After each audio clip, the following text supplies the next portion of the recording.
1952 में जब पहली बार मैं संपर्क में आया तो उस कहानी को शुरू से नहीं बता रहा लंबा करके, वो तो कई दिन लग जाएंगे, लेकिन ये कहना चाहता हूँ कि मैंने जब बाबा मम्मा के चित्र को कल्प वृक्ष में देखा, बैठे हुए कल्प वृक्ष में देखा,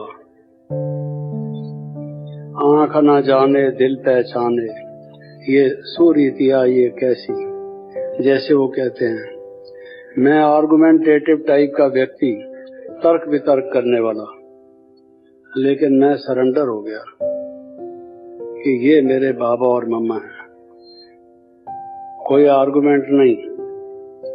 किसी ने कहा why do you love a rose, उसने कहा because I love it, I love it. बाबा और मम्मा को कैसे आपने मान लिया मुझे नहीं मालूम। यहाँ से आवाज बड़ी गहराई से उठी, अरे ये पहचानते हो कौन है? ये तुम्हारे बाबा और मम्मा हैं जी। छाप लग गई, उस बात को मान लिया। ये बाबा कौन हैं, कैसे उनके तन में आते हैं, मैं ये देखने के लिए नहीं आया, उनसे मिलने के लिए आया। यहाँ आने से पहले मुझे ऐसे लगता था जैसे चूहा किसी चूहेदानी में फंस जाए, रैट ट्रैप में, और निकल ना पाए अपने आप। इस दुनिया में मैं पता नहीं कैसे फंस गया इस चक्रव्यूह में। अब इससे निकलूं कैसे, तरीका आता नहीं है। फंस गया, ये क्या है? ये आदमी ये कर रहा है, वो आदमी वो कर रहा है, वो आदमी वो कर रहा है, मतलब क्या है? What is the meaning?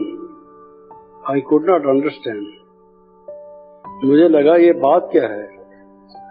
बहुत एक तड़प रहा था और रोता था और कहता था, हे प्रभु, हे भगवान।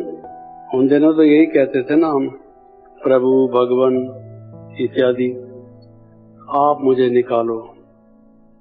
चूहेदानी से चूहा खुद नहीं निकलता है, उसको कोई निकालने वाला होता है। मुझे निकालो इससे, मैं आपको ढूंढ रहा हूँ, मैं नहीं पहचानता आपको, लेकिन आप तो जानते हो कि मैं आपको याद कर रहा हूँ, आपकी वजह से तड़प रहा हूँ। आप निकालो। आप मेरे पिता हो और कहा जाता है भगवान दयालु हैं, कृपालु हैं। आप दया और कृपा करो। आप हमारे पिता हैं, माता हैं, सब कुछ हैं, फिर निकालते क्यों नहीं? ऐसे मेरे मन में विचार चलते रहते थे कि मैं आ गया,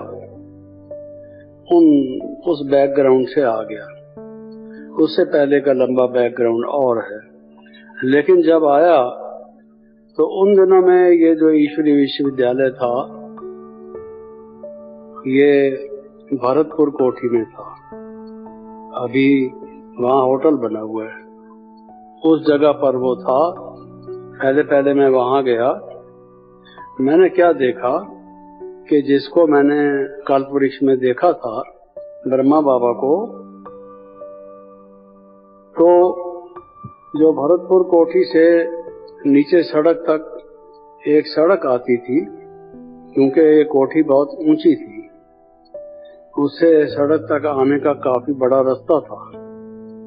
वो रास्ता ठीक नहीं था, उसमें पत्थर ही पत्थर थे और लूज पत्थर थे। कोई व्यक्ति वहां पांव रखे लुढ़क जाएगा, पत्थर के साथ खुद भी लुढ़कता हुआ नीचे पहुंचेगा। पहुंच तो जाएगा सड़क पर, लेकिन पहुंचेगा उस लुढ़कता हुआ उस पत्थर पर। तो बाबा ने निक्कर पहनी हुई और बाबा के साथ कुछ भाई निक्कर पहनी हुई और उस सड़क को ठीक कर रहे। जिसको मैंने कल्प वृक्ष में देखा था बैठे हुए, पालती मारकर योग लगाते हुए, आज उनको निक्कर में देखा जो सड़क बना रहे थे। कितनी उम्र होगी बाबा की? कम से कम 75 साल तो होगी उस टाइम। ये 1952 की बात है। तो उस समय उस सड़क को बना रहे थे। वो कोमल हाथ, बच्चे आए उनको कोई तकलीफ ना हो, कोई बच्चा गिर ना जाए, किसी के पांव में मोच ना आ जाए, कैसा ख्याल करता है। और वो खुद पत्थर उठा उठा के ठीक कर रहा है। मैं खड़ा हो गया, मेरी समझ में नहीं आया मैं क्या करूं। मैं गाड़ी से आया था, चेहरा मेरा मिट्टी मिट्टी से भरा हुआ था, सिर भी और चेहरा भी। उन दिनों में ये कोई एसी वैसी नहीं होती थी, रिजर्वेशन भी नहीं होती थी। मिट्टी से लथपथ था और सोचा कि जाके नहाऊं धोऊं फिर आऊं। एक तरफ ये हुआ कि बाबा ये कार्य कर रहा है और मैं चला जाऊं, ये ठीक नहीं है, ये तो हमाकत है। तो क्या करूं? मैंने सोचा कि मैं भी इसमें लग जाऊं, बाकी बात बाद में रही। बाबा ने मुझे कहा बच्चे जाओ, स्नान वगैरह करो, तैयार हो, फिर मिलेंगे। भेज दिया मुझे। अब पहली आज्ञा थी बाबा की, मैं उस आज्ञा को टालूं? मैं तो धर्म संकट में फंस गया। अगर उनकी आज्ञा को टालता हूं तो भी मैं दोषी हूं, और अगर मैं उनको कार्य करता हुआ देखकर चला जाता हूं फिर भी दोषी हूं। क्या करूं? लेकिन चूंकि उन्होंने मुखारबिंद से कहा तुम जाओ, तैयार हो, तो मैंने उसको मेरा फायदा भी उसी में था, शायद इसलिए मान गया। तो मैं चला गया, वहां चला गया तो ये एक पहली महानता मैंने देखी कि और कई आश्रमों में मैं गया, कई संतों महात्माओं से मिला, कई जगह पर आदेश उपदेश सुने, लेकिन ये इस आयु में भी पत्थर उठा उठा के ठीक कर रहा है, निक्कर पहन के, इस उम्र में। ये है महानता। और गीता में है कि हे अर्जुन, मुझे तीनों लोकों में कुछ नहीं चाहिए। भगवान को क्या चाहिए? कुछ भी नहीं चाहिए, लेकिन फिर भी मैं आता हूँ और आके कर्म करता हूँ, क्योंकि कर्म करके अगर मैं ना दिखाऊं कि ठीक कर्म क्या है तो लोग कैसे सीखेंगे। तो मुझे कर्म करके दिखाना पड़ता है कि कर्म कैसे योग युक्त होकर करने चाहिए। मैंने कहा ये है भगवान के आने का कारण, जो लिखा हुआ है उसमें। आज मैं उस बात को प्रैक्टिकली देख रहा हूँ, मुस्कुराते हुए। ऐसा नहीं कोई व्यक्ति सोचे अरे क्या, मैं एक इतना बड़ा जवाहरी था, मेरे पास कारें, बसें, नौकर चाकर सब थे, महलमाड़ी थी, और आज ये हालत है कि मैं खुद पत्थर उठा रहा हूँ। कोई ऐसा व्यक्ति नहीं है जो इस काम को करे, मुझे करने पड़ जा रहा है। हम लोगों में से बहुतों को ऐसा होता है, जब कोई ऐसा काम करना पड़ जाता है जो हम समझते हैं कि ये हमें नहीं करना चाहिए, कोई और होना चाहिए, हम कहते हैं ये क्या मुसीबत है, यहाँ इतने सारे लोग हैं, कोई नहीं करता है, मुझे करना पड़ता है। सेंटरों पर भी ऐसे ही होता है। खुशी से बाबा कर रहे हैं। आगे आपको बताऊंगा बाबा ने मुझे क्या एक्सप्लेनेशन दिया उसका, जो महानता के सूचक है, जो मैं समझता गया इन बातों को। फिर एक वहां पर मरगोल होता था, गोल जगह होती थी, उस पर कैनापी जैसी बनी हुई थी। मैं जब नहा धो के तैयार होके बाबा से मिलने आया, बाबा वहां बैठे थे, कुछ कर रहे थे, और मैं वहां जाके बैठा। बाबा कहते हैं आज की मुरली सुनी, बहुत वंडरफुल थी, आज की मुरली बहुत वंडरफुल थी। बाबा ने क्या नहीं सुनाया, बाबा ने कहा देखो श्री कृष्ण जैसा आज तक दुनिया में कोई नहीं हुआ, क्या कमी थी उसमें? उसका नाम ही है सुंदर, अत्यंत सुंदर था वो, और उसको सब चीज प्राप्त थी, इत्यादि इत्यादि। तो फिर भी गीता में लिखा हुआ है कि जब भगवान आते हैं साधारण तन में आते हैं, और जो मूढ़मती लोग हैं उसको गाली देते हैं। अवजानन्ति मां मूढ़ा मानुषम तनमागतम। उस मनुष्य तन में जब भगवान आते हैं, जो मूढ़ लोग हैं, मूर्ख, वो जानते नहीं हैं, इसलिए गाली देते हैं। कृष्ण को कौन गाली दे सकता है? उसको देखकर तो आदमी दंग रह जाएगा, ये कौन है। देखो बच्चे गीता पढ़ते हैं लोग, पंडित भी विद्वान भी समझते नहीं इत्यादि। बाबा ने मुझे कई चीजें एक्सप्लेन करनी शुरू की। ठीक है, एक्सप्लेन तो की वो, लेकिन एक्सप्लेन करने का तरीका ये था, बाबा बता ऐसे रहे थे कि वो शिव बाबा के लिए कह रहे हैं, अपने लिए नहीं। शिव बाबा ने कितना ये अनमोल ज्ञान दिया। अगर कोई व्यक्ति ऐसे बनावट से कोई बात कहता है, वो चल नहीं पाती। नेचुरल वे में हर एक बात बाबा के मुख से ऐसे निकलती थी। शिव बाबा के बारे में इशारा हमेशा बाबा देते थे। तो बाबा की बात से मुझे लगा कि देखो बाबा बाबा बाबा बाबा याद है, लेकिन बाबा ने कहा देखो श्री कृष्ण को भी श्री कृष्ण बनाने वाला कौन था? नर से नारायण, उसको किसने बनाया? ये लोगों को नहीं मालूम। बच्चे ये तुम्हें बताना है, ये बाबा ने मुझे कहा। जैसे बाबा को पहले साक्षात्कार हुआ और वो शिव बाबा आए, कमरे में लाइट हुई और बाबा को नई सृष्टि का साक्षात्कार हुआ। कोई तारे तारे से थे, आते थे, महल थे, कोई शहजादा कोई शहजादी बन जाते थे। और बाबा ने उसको कहा बच्चे तुम्हें ऐसी सृष्टि बनानी है। ये बाबा की जीवन कहानी में आता है। तो मुझे बाबा ने कहा ये तुम्हें बताना है। मेरे तो कपाट खुल गए, ये मुझे बताना है। अच्छा, फिर बाबा ने कहा और कितनी बातें बतानी हैं बच्चे, समझते हो? क्योंकि लोगों को तो पता नहीं ज्ञान का बिल्कुल।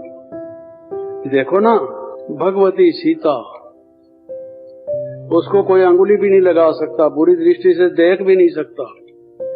और उस भगवती सीता के लिए कहते हैं उसको चुराया रावण ने। वो राम कैसा आदमी था जो अपनी पत्नी को भी गंवा बैठा, समझा? तो ये कितनी गलत बातें कहते हैं बच्चे, ये सब बताना है। ठीक है, ऐसे बताते गए बाबा।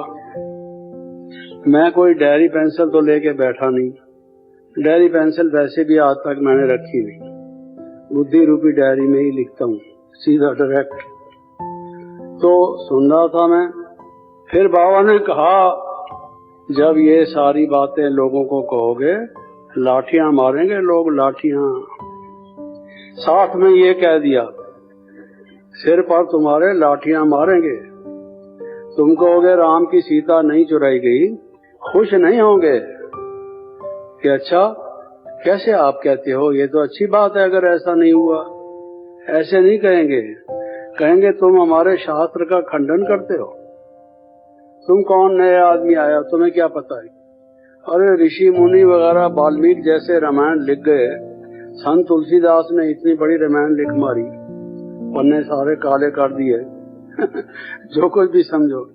और आज तुम छोटे से व्यक्ति हैं, वो कहते हैं ना नन्ही सी जान और गज भर जबान, तुम बोलते हो ये क्या गलत बात कहते हो।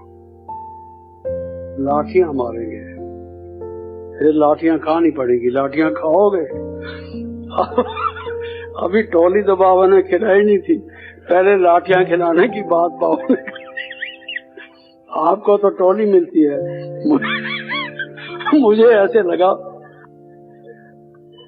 मुझे तो लाठियां लगी। कोई बात नहीं। तो मैंने कहा बाबा डरते तो नहीं हो? मैंने कहा किस बात से डरूंगा, आपके आदेश से, आपके निर्देश से, आपकी छत्र छाया से काम करूंगा, आपके संरक्षण में, मुझे किस बात का डर है? सच कह रहे हो सोच के? मैंने कहा सोच के कह रहा हूँ, ये जीवन आपका है, इसको जिस काम में जैसे लगाना है लगा लीजिए। हाँ जी, मैं तो वही करूंगा जो आप कहेंगे। लाठियां खाने के लिए आप कहेंगे लाठियां खाऊंगा, गोलियां खाने के लिए कहेंगे गोलियां खाऊंगा। हाँ जी, वो गोलियां तो खाई नहीं, डॉक्टर लोग गोलियां खूब खिलाते हैं आजकल मुझे।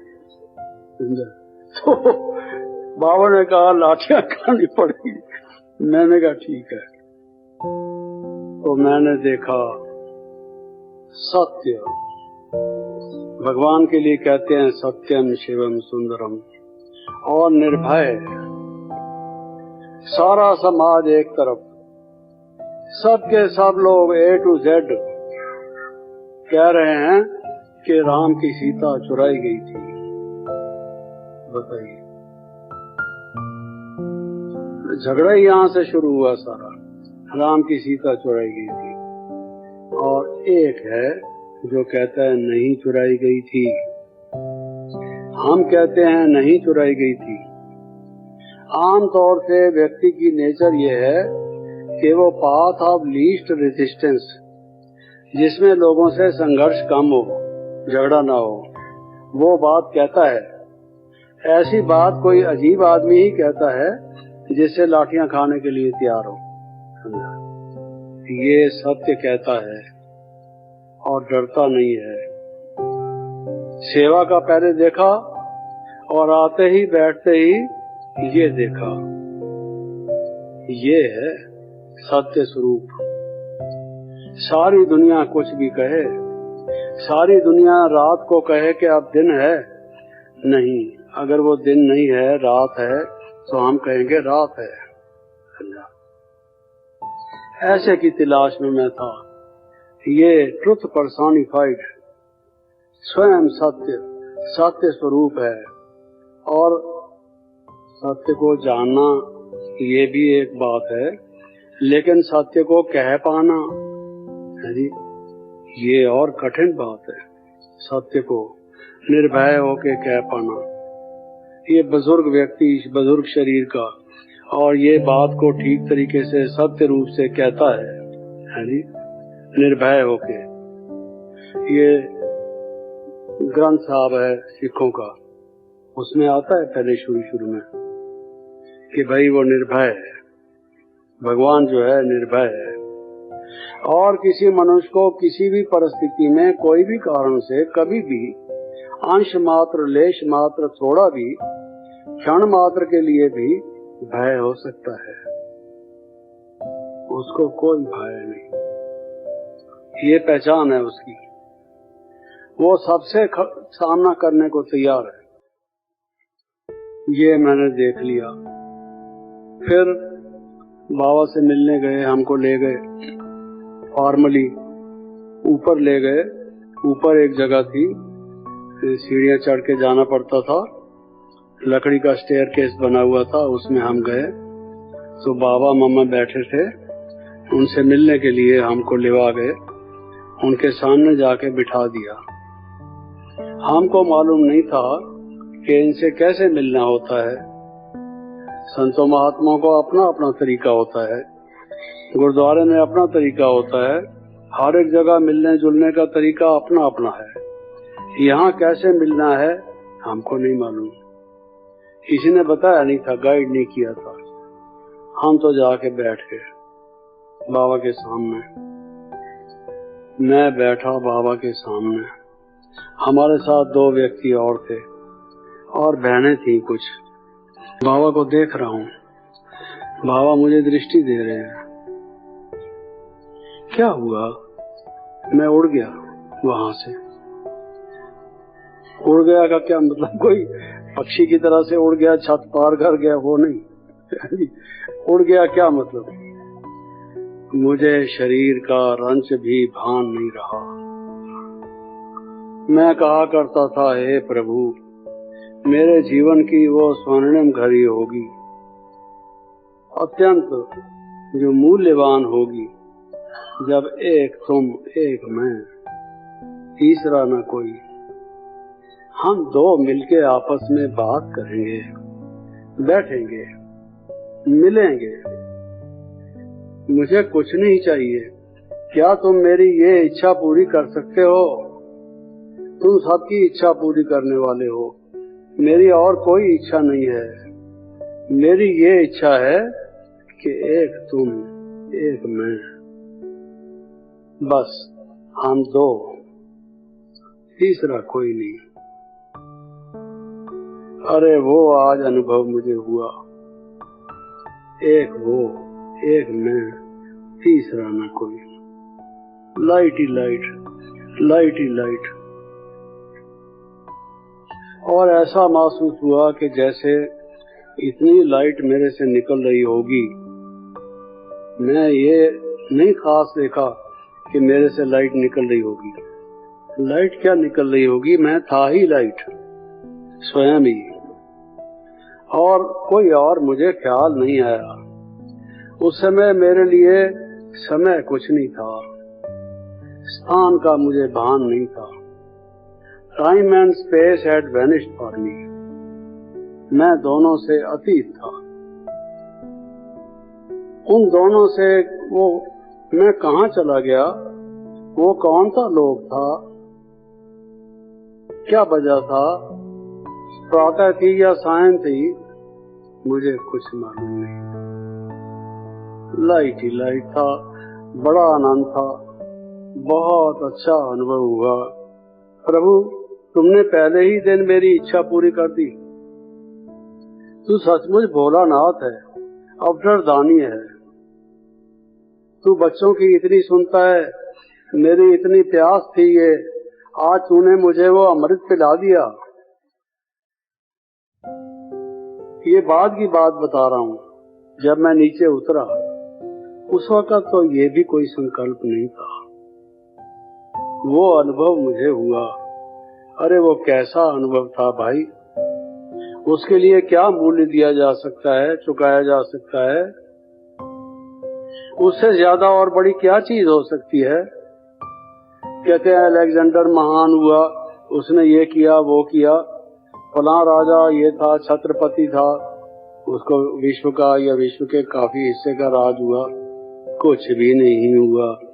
ये जो अनुभव था उसके तुल्य कुछ भी नहीं हुआ। मैंने इतिहास पढ़ा है, वेस्टर्न भी ईस्टर्न भी। शुरू से शौक था, सारी दुनिया क्या है ये इसका इतिहास जानूं। कुछ भी नहीं था। ये था जो मैं चाहता था, वो मुझे उसने दे दिया। और क्या चाहिए मुझे, आप बताइए, क्या मांगू उससे। जब उसने इतनी बड़ी प्राप्ति मुझे दे दी, इतना बड़ा अनुभव करा दिया, उससे बाद कुछ मांगने की, कुछ एक्सपेक्टेशन की गुंजाइश रह जाती है। आप सोचिए। तो फिर क्या देखता हूँ कि मैं बाबा की गोद में हूँ। जब नीचे उतरा तो देखता हूँ कि बाबा की गोद में हूँ। मैं बाबा की गोद में कब गया? मैं तो वहां बैठा था, बाबा यहाँ बैठे थे। गोद में कब गया मैं? और मैं तो लाइट ही लाइट था, वो भी लाइट था। जो शिव बाबा ज्योति बिंदु है वो बहुत ब्रिलियंट लाइट था। लाइट से लाइट का मिलन हो रहा था। फेस टू फेस लोग कहते हैं विद गॉड। अब फेस तो गॉड का था नहीं, और मैं भी उस अनुभव में कोई मेरा भी फेस था नहीं। ना ये ऐनक थी, ना ये हियरिंग एड था, कुछ भी नहीं थी। लेकिन लाइट था, और वो भी लाइट थी। ये अनुभव किया। और अभी जब उतरा नीचे, बच्चे बच्चे बाबा अपनी छाती के साथ लगाकर, इतना लंबा चौड़ा मैं 23-24 साल की आयु का जवान हट्टा कट्टा आदमी, बाबा ने गोद में लिटाया हुआ, और मुझे बच्चे बच्चे प्यार करके कहते हैं, जी आओ आओ, मिलेंगे मिलेंगे, आप तो मिल गए, आप तो मिलते रहेंगे। ये शब्द मैंने सुने। तुम तो बाबा की गोद में हो। अब ये सुन रहा था कल जिस बहन ने भोग लगाया, शशि बहन ने, कि अर्जुन बाबा की गोद में था। अरे मैं तो गोद में पहले ही हो आया। पहले ही दिन बाबा की गोद में बैठा। शुरुआत ही मेरी ये हुई, अब जाऊंगा, अब भी बैठूंगा तो सही, लेकिन उस वक्त भी गोद में ही था। और बाबा ने कहा, बच्चे तू तो बाबा की गोद में है। मैं क्यों नीचे उतर आया, इस दुनिया में फिर क्यों आ गया? जीवन तो यही था, अनुभव तो यही चाहिए था। क्या मैं और समाया नहीं रह सकता था इसमें, जब मुझे और कोई चाहिए चीज? ये फिर मेरा लालच पैदा हो गया। इंसान थोड़ा लालची तो है ना। अब एक दफा भगवान ने वो चाटा चखा दिया ना, वो जरा अच्छा लग गया तो अब मैं कहता हूँ फिर दे। एक पापा किसी को आम खिलाए, बच्चे को आम अच्छा लगे, कहता है पापा एक और खिला दे। ऐसे ही मेरा हिसाब हुआ। लेकिन बाबा ने ये मुझे अनुभव कराया। फिर ये और अनुभव था कि ये भगवान स्वयं है। भगवान को मिलाने के लिए उसका कोई प्राइवेट सेक्रेटरी नहीं चाहिए, उसका कोई पीए नहीं है। दिल्ली में प्राइम मिनिस्टर का ऑफिस है जिसको पीएमओ कहते हैं। भगवान का कोई इस तरह का नहीं है, जिससे मिलना चाहे उसको पता है जी उसकी जीवन का, उससे मिल लेता है। मेरे से बाबा ने मिल लिया। अगर और कोई मुझे मिलाने वाले होते तो कहते बाबा के पास आज टाइम नहीं है, फिर बात करना। भगवान ने मिल लिया। फिर वहां से उठे तो नीचे उतरे तो कई कमरे थे, उसमें कहीं सिलाई होती थी, कहीं कुछ। तो बाबा मुझे अंगुली पकड़ के नीचे ले गए। नीचे ले जाके, बच्चे यहाँ ये होता है, बच्चे यहाँ ये होता है। एक बहन बैठी है, बच्चे ये काम करती है, इसका ये नाम है, इस बहन का ये नाम है, ये ऐसा काम करती है, इसकी ये विशेषता है। स्वयं साक्षात बाबा। जैसे घर में बच्चा कोई बहुत समय के बाद आता है, वो बाइबल में कहानी आती है कि बच्चा कैसे चला गया फिर आया, तो उसके बाप ने कहा इसको आने दो। उसके भाई ने कहा क्यों आने दें, ये पैसा अपना ले गया है, खा पी के मौज उड़ा के फिर आ रहा है आपके पास लेने के लिए। तो बोलता है नहीं, प्रोडिगल सन या क्या ऐसा कुछ कहानी है। आया वो। तो मुझे भी बाबा ने, जैसे परिवार में मैं आ गया हूँ बहुत टाइम के बाद, long lost and newly found, सिक्की लद्दा, बाबा सबसे मिला रहा है, दिखा रहा है, पहचान करा रहा है। स्वयं बाबा। आप तो स्टेज पर अनुभव मुझे कराएंगे, किसी से मिलाएंगे, रास्ते में जाते हुए पांडव भवन में प्रांगण में किसी से मिला देंगे। बाबा ने मुझे, उस समय लगभग सारी बहनें थी, लगभग सारे भाई थे, जो 300-350 के, 400 के, 400 से थोड़े कम थे। उनमें से कुछ एक का जो वहां बैठे थे, उनसे परिचय कराया। वो दुनिया ही अलग थी, दुनिया ही अलग थी। कैसी न्यारी दुनिया में हम आ गए। तो बाबा हमको सबसे परिचय कराया। जैसे मैं बहुत पुराना कोई इसी जगह का हूँ, ये पुरानी पहचान है, ये सारा कुछ मेरे साथ होता गया, लंबी दास्तान है। उसके बाद हम लोग कोटा हाउस में आए, वो अभी भी है, सर्किट हाउस है वहां पर। उस कोटा हाउस में शिफ्ट किया बिल्डिंग को, क्योंकि भरतपुर के महाराजा ने बिल्डिंग की कोई रिपेयर नहीं कराई। बारिश आती थी, टपकता था, कई चीजें थी। बाबा ने मुझे कार्य दिया, मैंने कॉरेस्पॉन्डेंस की विश किशोर की डायरेक्शन से। कुछ लोग थे उनके परिचित, उनको बीच में डाला, कुछ हुआ नहीं। आखिर हमको वहां से शिफ्ट होके आना पड़ा। कोटा हाउस और धौलपुर हाउस, इन दो जगह पर हम गए। कोटा हाउस में मैं आया, लेकिन उससे पहले एक बात और ख्याल में आ गई है कि इस भरतपुर कोठी में जब मैं था, विजय निवास या क्या इसको कहते थे, तो इसमें एक सरदारी माल नाम से जगह थी, क्या कोई और नाम था, बहुत टाइम हो गया है, मेरे ख्याल में यही था।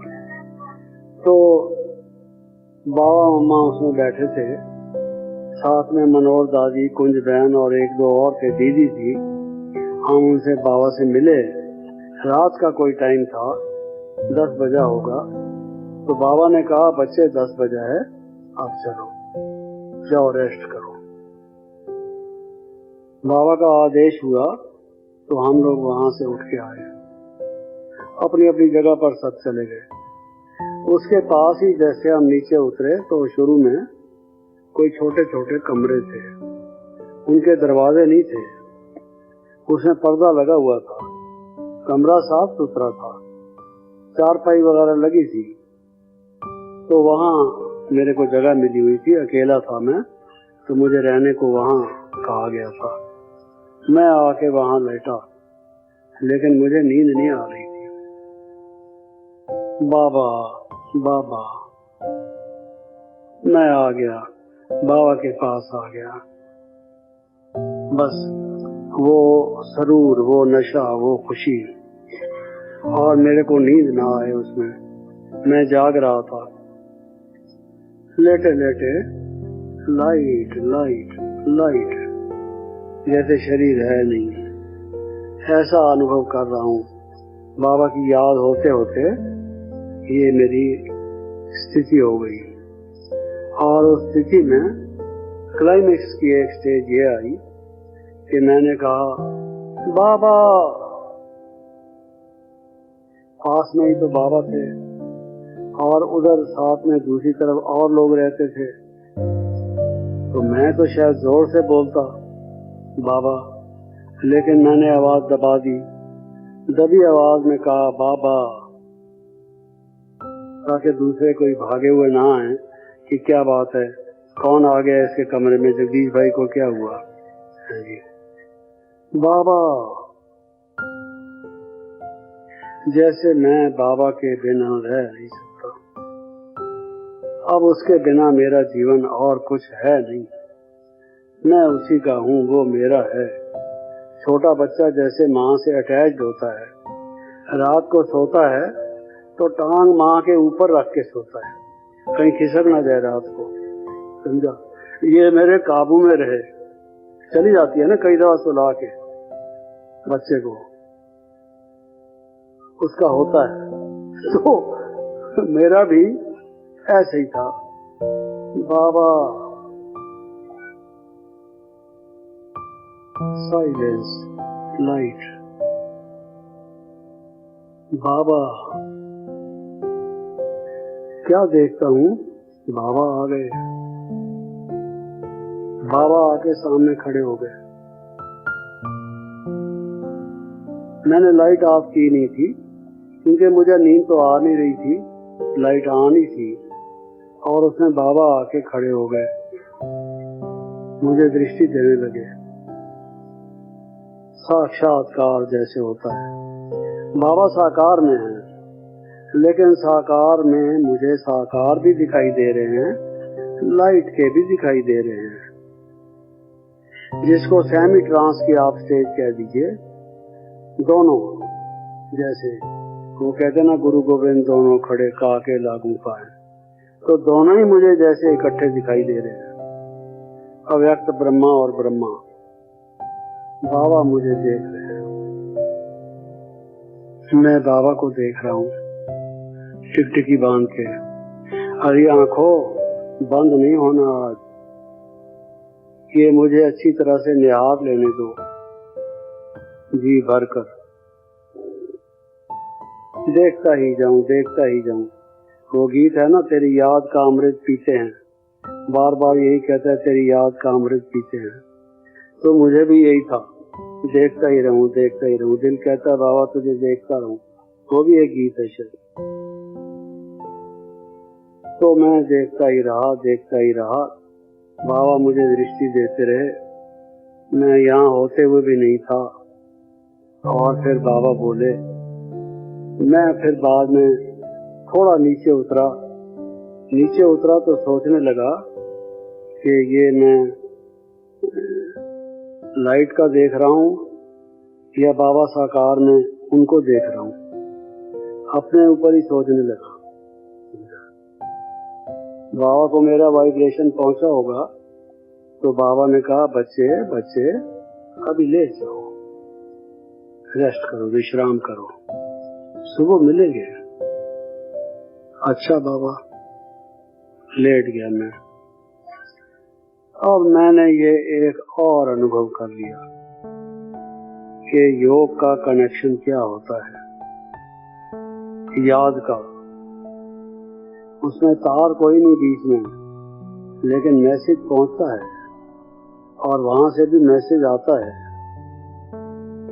कच्चे धागे से बंधी हुई है सरकार मेरी, जिसको कहते हैं। धागा नहीं बंधा हुआ है, लेकिन मेरी सरकार तो आ गई मेरे सामने। ये मैंने देख लिया, ये सच्चा योग है। और जैसे मैंने पहले बताया, ये तो एक बहुत अपने प्रकार की कहानी है, दास्तान है। उसको सुनाए तो बहुत टाइम की जरूरत है, उतना मैं नहीं कह पा रहा हूँ। बीच बीच में जब जो मुझे कोई बात ख्याल में आई, वो मैं कोई सिलसिलेवार नहीं, वैसे आपको थोड़ा थोड़ा सुनाता रहा, कोई चुनकर नहीं, स्पॉन्टेनियसली जो ख्याल में आ गए। ये सब सुनाने का सार ये था, कई बातों में से मिसाल के तौर से, पहला जो मैंने आपको वृत्तांत बताया कि बाबा सड़क बना रहे थे, तो ऐसे बड़े लौकिक रूप से भी इतने बड़े व्यक्ति, इतनी बड़ी आयु, और फिर जो बहुत संपन्न रहे थे इत्यादि, लेकिन वो तो हुई संसारिक बात। अब जब बच्चे भी थे, सब कुछ था, बाबा अपने हाथों से कार्य कर रहे थे। मेरी बाबा से बात भी हुई, एक दफा भी, कई दफा बाद में भी।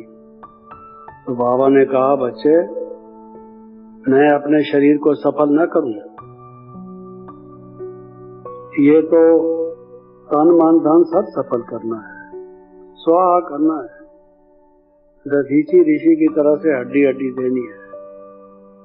तुम बच्चे शरीर से काम करना चाहते हो तो मैं वंचित रहूं, मैं भी करूंगा। ये जो लकड़ी का जीना आता है, मूवेबल लेडर, लाठी का बना हुआ, उस पर चढ़कर कई दफा हमने बाबा को कील लगाते हुए देखा। अकेले हथौड़ी और कील लेकर ठोक रहे हैं, अनाथ शनाना बना रहे हैं। कुछ बच्चे आने वाले हैं, जगह है नहीं रहने की, उनके लिए वो बना रहे हैं। है जी? वो कहते हैं बेकार मुबाश कुछ किया कर, और नहीं तो उधेड़ उधेड़ के सिया कर, समझा? कुछ तो काम कर। नहीं है जी, काम खत्म हो गया है, काम खत्म हो गया है तो स्वेटर को उधेड़ के फिर सी डाल, समझा? You must work. An empty person's brain is a devil's workshop. You must work. सुनते हो कि नहीं सुनते बाबा क्या कहते हैं? इस बात का ध्यान दो, इससे फायदा होगा। मेरा मन करता है मैं कमरों में जाऊं, चक्कर लगाऊं, देखूं क्या हो रहा है। कौन रजाई के अंदर घुसा हुआ बीमार इतना सख्त पड़ा है, 105-6 टेम्परेचर वाला, जो बाहर नहीं आ सकता, जरा देखा तो जाए। उसको स्ट्रेचर में ले आए हम। एक दफा एक व्यक्ति आया था, नेचर क्वेक का अभ्यास करता था, और उस बेचारे के कोई पाँव में मोच आ गई या क्या हुआ, तो वो क्लास में नहीं आया। बाबा ने कहा, बच्चे आज वो कहाँ गया, दिखाई नहीं दे रहा। तो उसके साथ जो आए थे वो बोले, बाबा उसके पाँव में मोच आ गई है, वो अपने कमरे में है। बाबा ने कहा, मोच आ गई है तो तकलीफ होगी उसको, लेकिन उसको स्ट्रेचर पर ले आते, स्ट्रेचर पर उसको क्लास में लिटा देते। ये फैमिली इंस्टीट्यूशन है। बाबा मना नहीं करता, ध्यान सुनो। शिव बाबा परम धाम से आता है, परम धाम से। उसकी डिसरेस्पेक्ट करते हो, इंसल्ट करते हो। कौन है वो? कितनी बड़ी अथॉरिटी है? अकल मारी तो नहीं गई? वो इतनी दूर से आता है ज्ञान सुनाने, और तुम वहां से उठ के यहाँ तक नहीं आ सकते। ओहो, ये कितनी बदनसीबी है। तो इस चीज को आज छोड़ो, छोड़ो। ये आलस है। बाबा ने कितना उसके विषय में बताया है। ये छठा विकार है, ये कुंभकर्ण है, कुंभकर्ण, जिसको भी रावण के साथ जलाते हैं। It is like that. उसको छोड़ो। अमृत वेला अपनी जगह है, ये क्लास का टाइम अपनी जगह है। तुमने सोना है तो मेरे कमरे में उसके बाद आके सो जाओ बेशक। I will allow you to sleep, लेकिन कम से कम ये काम जो है ये ठीक तरह से करो। दूसरा, टूट पड़ो। उस बाबर की एक जीवन कहानी की किताब है, तौज़-ए-बाबरी, पर्शियन में लिखी हुई।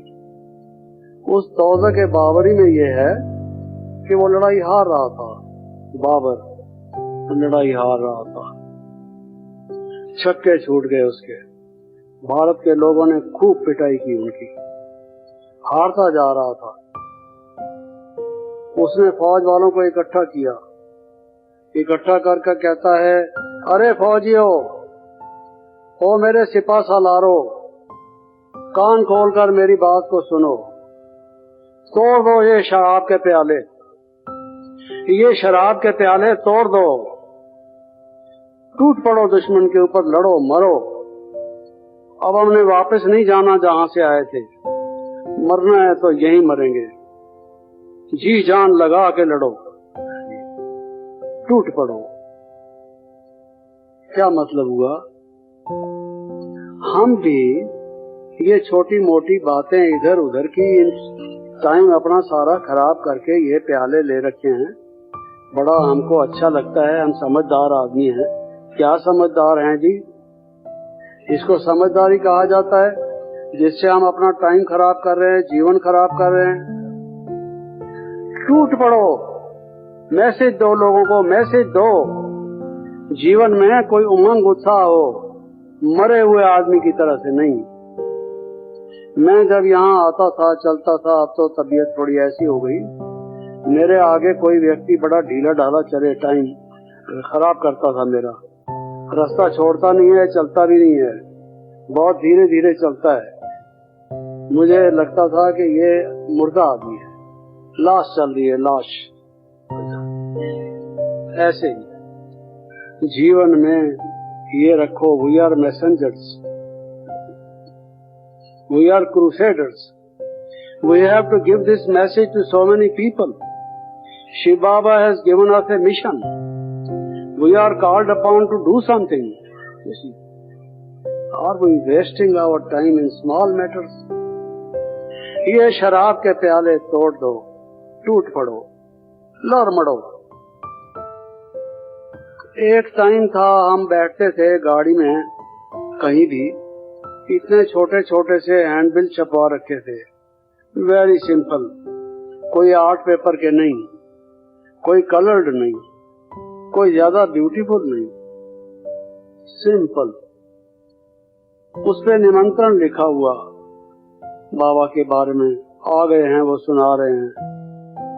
अब जिसको नहीं चाहिए, नहीं टच होता ना हो, हम अपनी फर्जदारी पूरी करें, क्योंकि बाबा कहते थे अंत में ये निमंत्रण ढूंढेंगे वेस्ट पेपर बास्केट में कि हमें किसी ने दिया तो था, हमने ध्यान नहीं दिया। निमंत्रण दो, और उसके पीछे क्वेश्चन लिखे हुए थे, 5-7 क्वेश्चन लिखे हुए थे, और सेंटर का एड्रेस होता था। चीप होते थे, गरीब लोग थे हम, ताकि हम कोई ज्यादा पैसे खर्च नहीं कर सकते। सब लोगों को फ्री बांटना है, कितने बांटेंगे, तो वो रखते थे अपने पास। कोई पास में बैठता था तो उसको हम कहते थे आप इंटरेस्टेड हैं धार्मिक इसमें? हाँ जी, उसको हम देते थे पढ़ने के लिए। हाँ जी, कई लोग सेंटर पर आते थे उन क्वेश्चंस को पढ़ के। लेकिन भाव ये था, हम किसी से मिले गाड़ी में ही मिले, बस में ही मिले, फिर पता नहीं इतनी भीड़ में से कौन कब किसको मिलता है। ये अंत में उलहना देगा कि भगवान मुझे तुम्हारा संदेश किसी ने नहीं दिया। बाबा कहते थे ये उलहना कोई न दे, तुम सबको संदेश दो।